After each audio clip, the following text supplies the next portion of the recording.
ॐ नमः सिद्धिभ्याम्।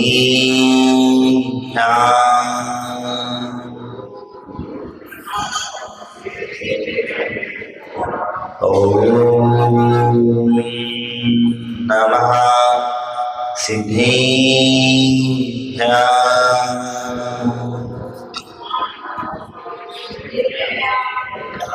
ॐ नमः सिद्धिभ्याम्।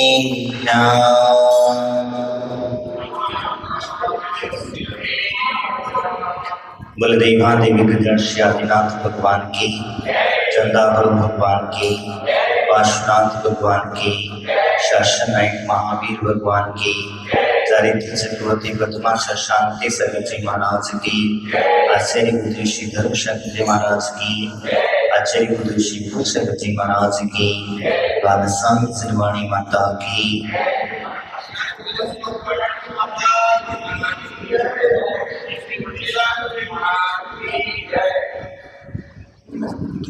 आश्रम भावना का चर्चा करेंगे।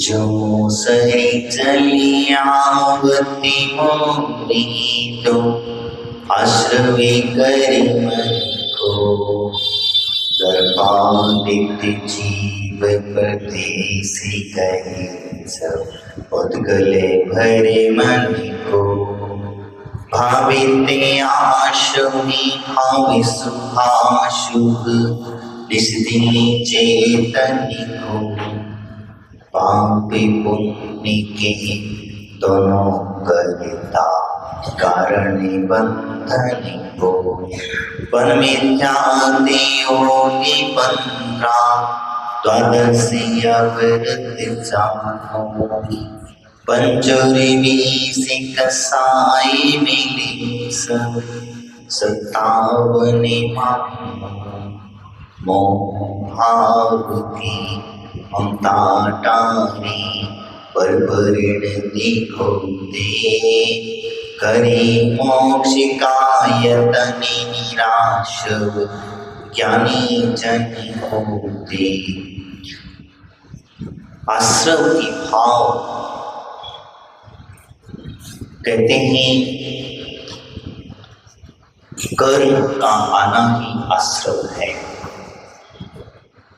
और कर्म कैसे बुलाएंगे ये हमारे ऊपर डिपेंड होता है। हम कर्मों को कैसे बुलाते हैं और कहाँ कहाँ बुलाते हैं ये हमारे ऊपर है। मेहमान हैं और मेहमानों को किससे बुलाना है और किसे नहीं बुलाना है ये तुम्हारे हाथ में है। क्योंकि प्राय करके देखा जाता है कुछ मेहमान बिना बुलाए भी आ जाते हैं, कुछ बुला के आते हैं, कुछ बिना बुलाए आ जाते हैं। आखिर इसी प्रकार से ये कर्म है, और कर्म भी कुछ जानबूझ के बांध लेते हो और कुछ अनजाने में भी बन जाते हैं। अनजाने में भी हमारे यहाँ आश्रव हो सकता है। इसको थोड़ा सा घुमा दो, पंखा घुमा।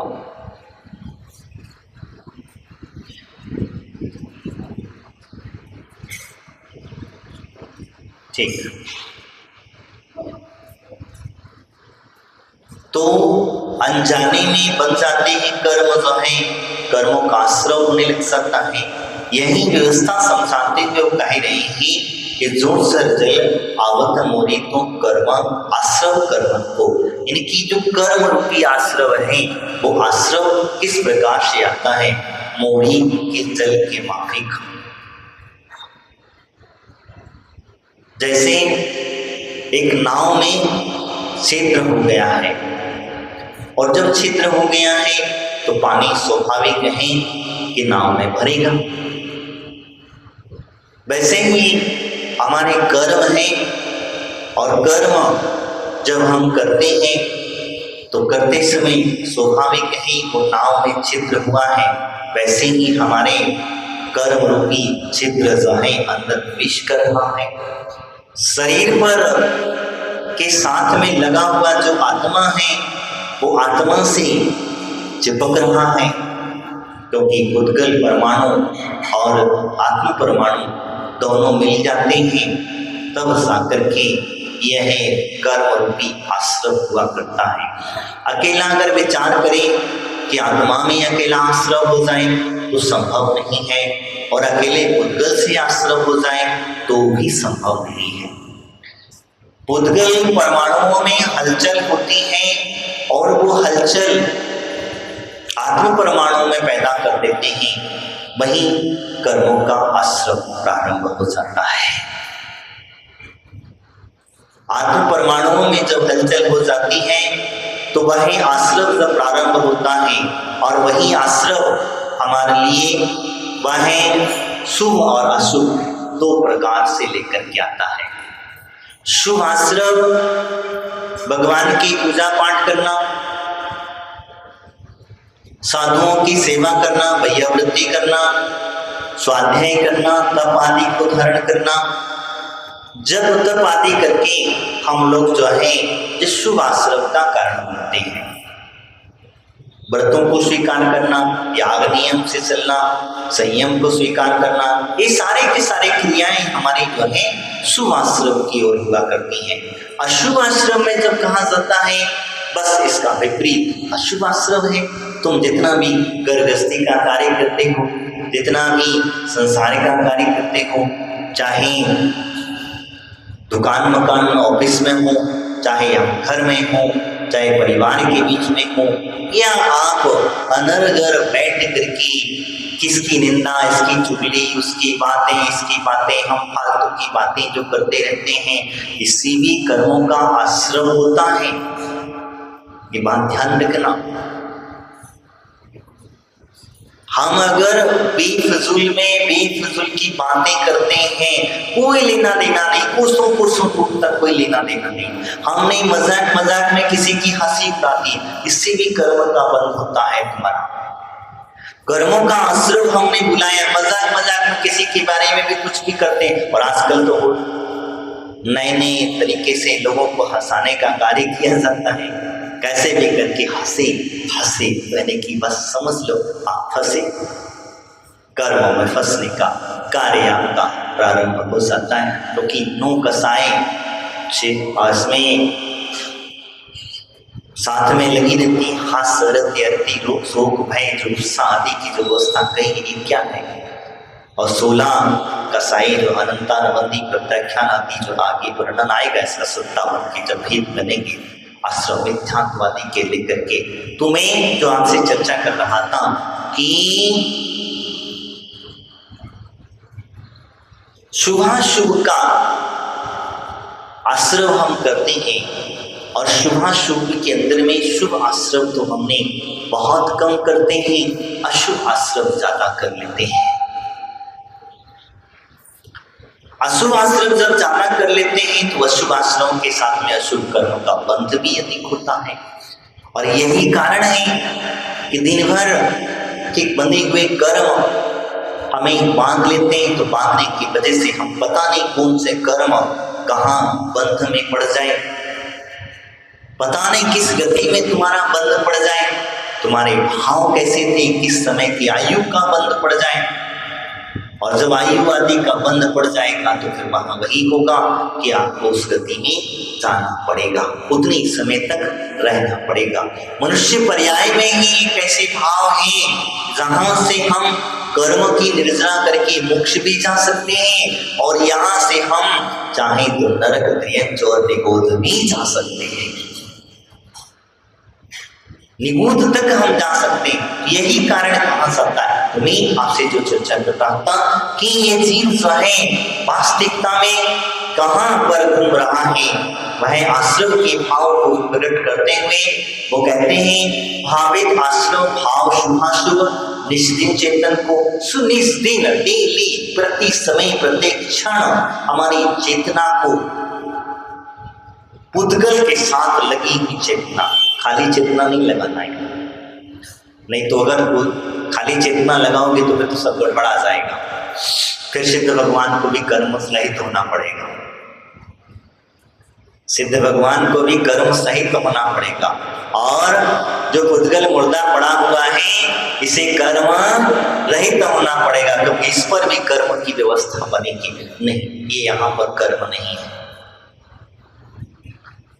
ये दोनों जगह पर ही कर्म नहीं है, दोनों जगह पर ही आश्रव नहीं है। इसीलिए मैंने आपको बताया कि वास्तविकता तो ये क्या है, आश्रव होता कहाँ मैंने, क्योंकि जब तक आत्मा का संपर्क पुद्गल से नहीं होगा तब तक वो आश्रव नहीं करेगा। और आश्रव कैसे करेगा, पहले पुद्गल परमाणुओं की हलचल होगी, और पुद्गल परमाणुओं में जब हलचल होगी तो आत्मा के ऊपर भी हलचल हो जाएगी, और जब हलचल हुई तो मैंने आश्रम होना प्रारंभ कर दिया है। अब वह आश्रम की व्यवस्था कहते हैं, कोई है कहाँ पे भावादिक आश्रव शुभ भाव शुभाशुभ देते चेतन को, पुण्य पाप के दोनों कर्ता कारण बंधन को समझ लीजिए। पुण्य और पाप क्या चाहते हैं, हम एक सोचता है पुण्य चाहिए या पाप, हमें चाहिए क्या। पुण्य अगर होगा तो तुम कहीं भी चले जाओ, किसी भी दिशा में चले जाओ, तुम्हें तुम्हारे पास कुछ भी ना होते हुए भी सब कुछ होगा, ना कुछ होते हुए भी तुम्हारे पास सब कुछ होगा। और अगर पाप कर्म का उदय चल रहा है तो सब कुछ होते हुए भी कुछ भी नहीं होगा, सब कुछ रहते हुए भी हमारे पास कुछ भी नहीं है। क्यों नहीं है, कारण क्या है, इस बात को हम यहाँ समझें। तो वास्तविकता कहते हैं पुण्य और पाप, हम क्या चाहते हैं, तो कहते हैं पुण्य, कोई पाप चाहेगा क्या, लेकिन कार्य पाप के ही करता। पुण्य तुम्हारे पास चल करके आया है, लेकिन पुण्य का सदुपयोग हम कैसे करें ये हम नहीं समझ पाते हैं। जैसे एग्जाम्पल के तौर पर मैं आपको बताता हूं कि मैं आपके नगर में आया हूं, और आया हूं, आपको पता है ये पुण्य है, ध्यान रखना। आपके पुण्य के प्रताप से साधु का आना, और साधु यहाँ रुका हुआ है, और रुकने के बाद में आपको पता भी है कि कहाँ जगह पे, किस जगह पर, कैसी जगह, और तुम लोग अगर उनकी दर्शन नहीं कर पाते तो तुम पुण्यात्मा के पापा।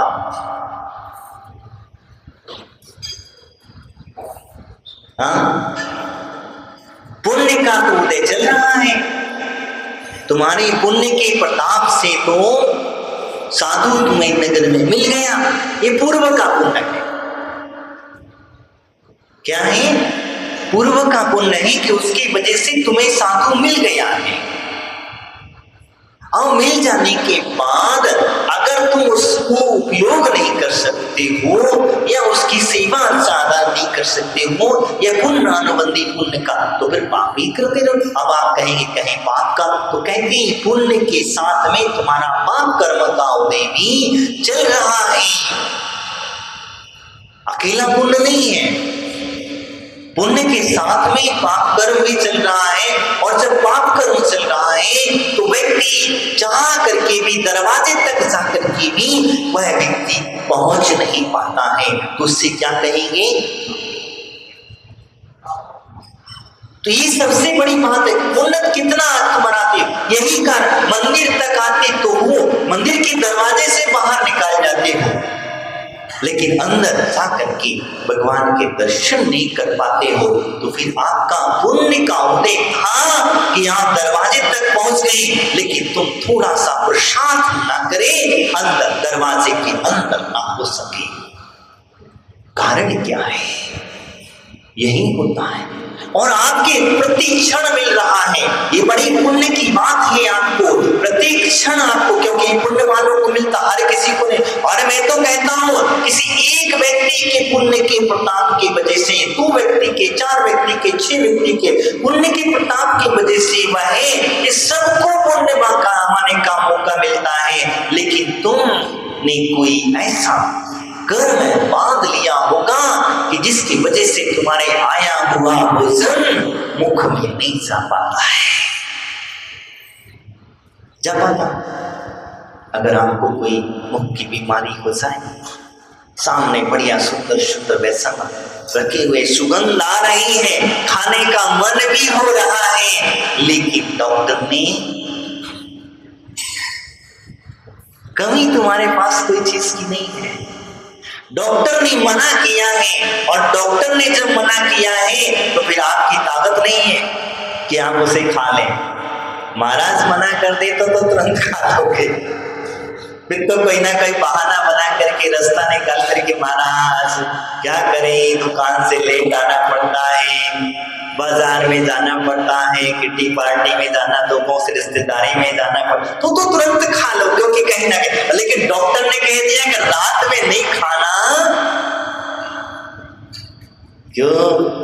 क्योंकि तुम्हारे स्वास्थ्य संबंधी है। तो वही कहता है ये पुण्य है, पुण्य कमाने का मौका अभी और मिलने वाला है। ये तो पुण्य अभी तक चल रहा था, जितने लोगों ने कमाया कोई बात नहीं, अभी तक निकल गया, लेकिन जो मौका भी आने वाला है वो पुण्य कमाने के लिए देवता भी तरसते हैं। देवता भी अपना घर छोड़ करके नंदीश्वर दीप की वंदना करने चले जाया करते हैं।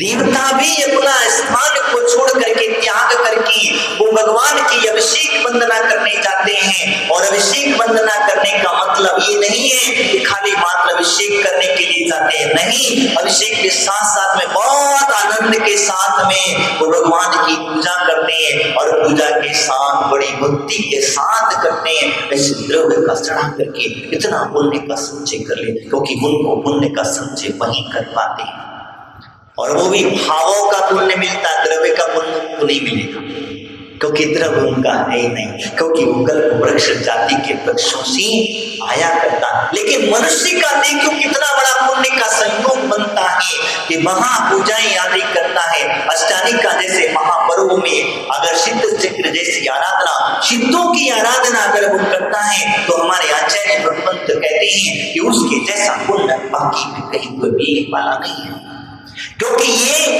पर्व रूपी पुण्य है। पर्व के दिनों में की गई पूजा महान पुण्य का कारक बनती है, महान पुण्य का संचय कराती है, और पर्व में करने से पुण्य का फल हमें प्राप्त होता है।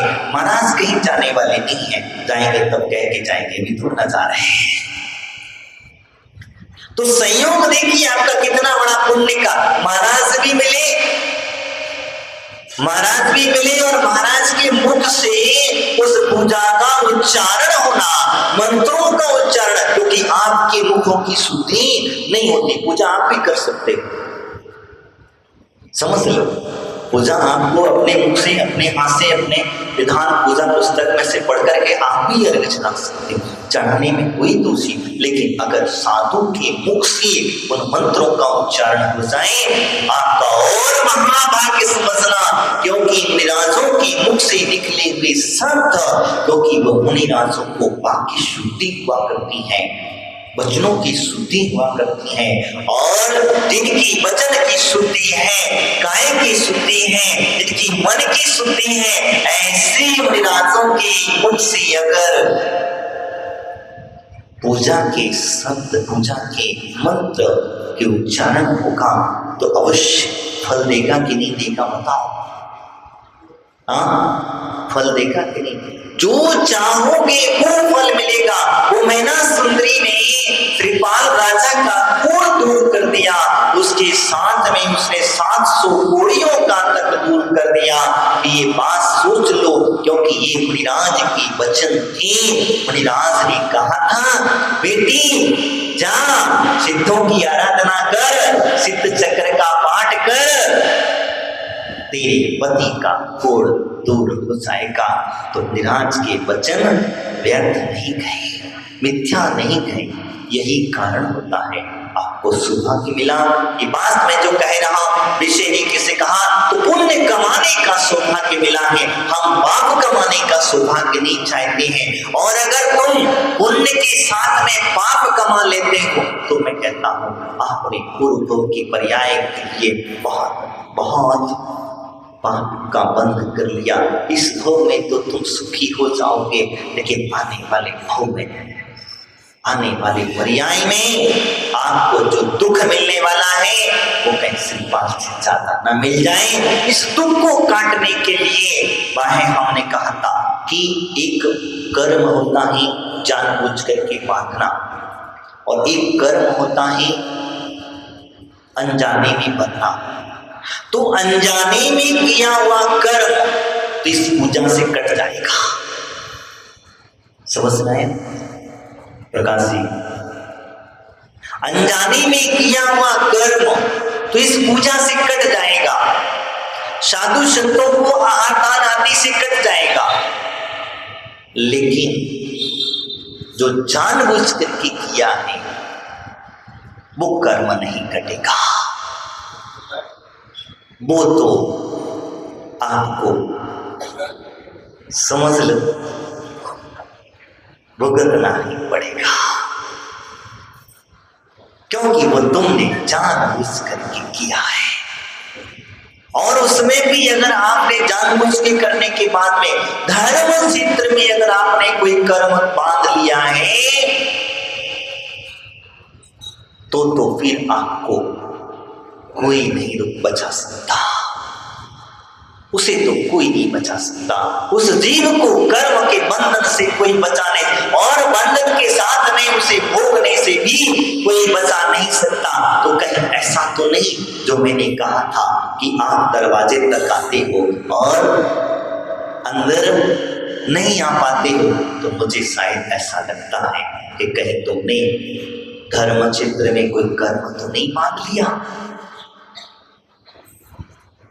कहीं कोई धर्म क्षेत्र में कोई ऐसा कर्म का बंध तो नहीं कर लिया कि जिसकी वजह से तुम्हें धर्मात्मा जीव दिखते तो है जो पूर्व का पुण्य है, लेकिन वो धर्मात्मा जीव की सेवा नहीं कर पाते हैं, दर्शन बदला नहीं कर पाते हैं। कहीं ऐसा तो नहीं हो गया?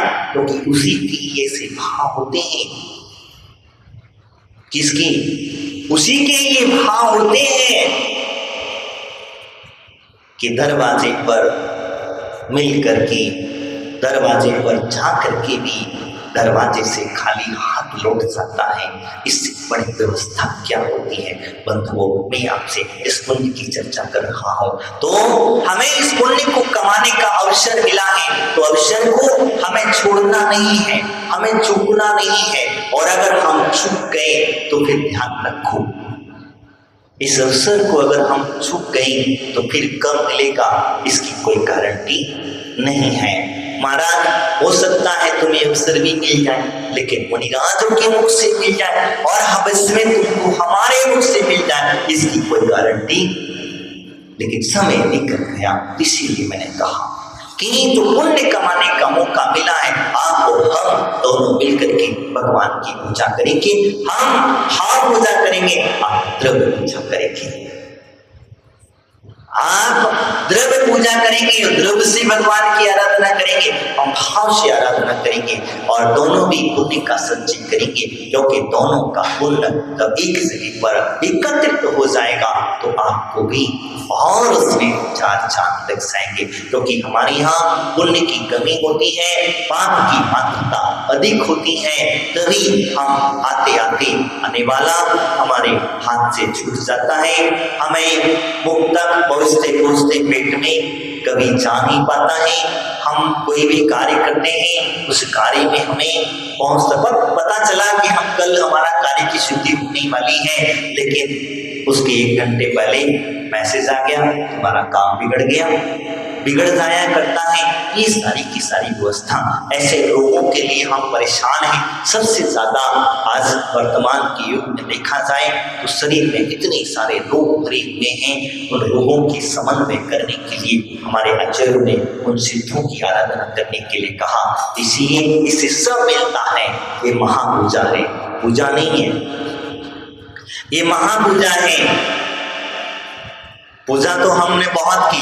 आप एक सिद्ध चक्र विधान कर लो तो चाहे एक पंच कल्याण करा लो, अब समझ लो, चाहे आप एक सिद्ध चक्र विधान कर लो, चाहे एक पंच कल्याण करा लो, दोनों का बराबर पुण्य है। एक मंदिर का निर्माण करा लो, एक दिन प्रतिमा का निर्माण करा लो, और वहीं सिद्धों की आराधना कर लो, पुण्य की चिंता नहीं होगी। हाँ, इतना अवश्य ही कि आप देखने के लिए, आपका नजरिया देखने के लिए अलग अलग हो सकता है। वही बात रहे अलग अलग तरीके से पूजाएं करते हैं, इसी महापूजा करने का आप बहराइच वासियों को सौभाग्य मिला है। तो सौभाग्य को मैं चाहता हूँ दुर्भाग्य में मत बदलने देना, और परम सौभाग्य को प्राप्ति के बदलने की कोशिश